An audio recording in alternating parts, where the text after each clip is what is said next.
So we are here at Denver Botanic Gardens, one of my all-time favorite places, and one of my all-time favorite people. Pani is joining me. How are you? Great to see you, Jay. It is beautiful out today, just a fantastic day for us to be out here. And we're going to tour through the Plant Select Garden section, but I don't think a lot of people know about the Plant Select program.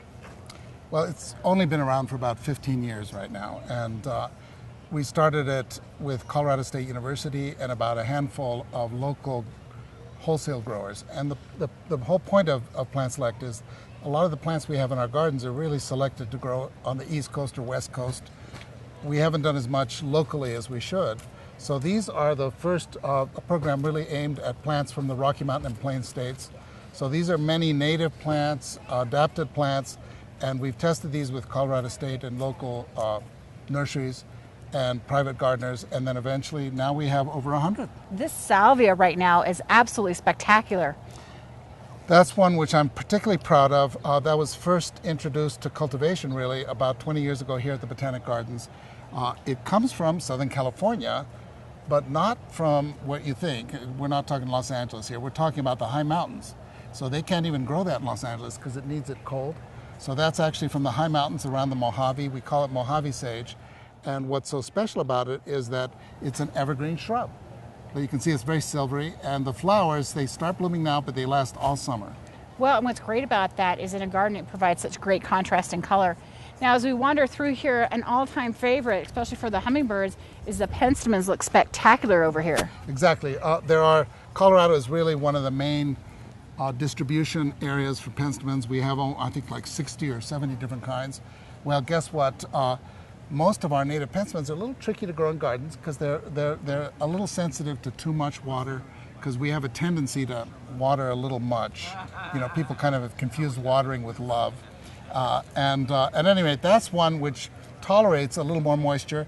It's a hybrid that was actually produced by a lumberjack in White Salmon, Washington, about 30 years ago, and he gave us seed of that hybrid, and we've selected several forms of it, and he gave it as a gift to us.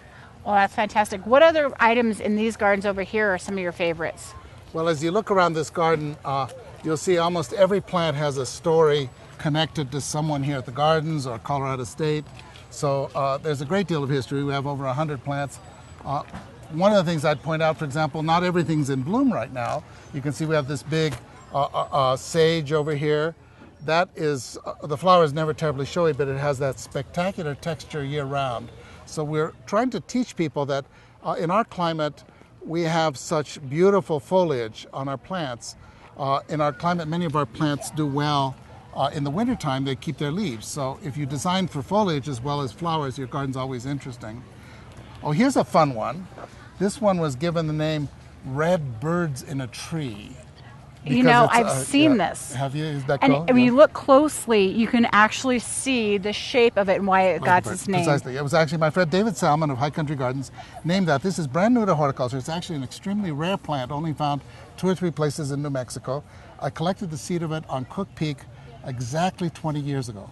And we introduced it to cultivation. It turns out it's the most incredibly attractive plant for hummingbirds. They just go crazy over it. And this is now being grown all over the world.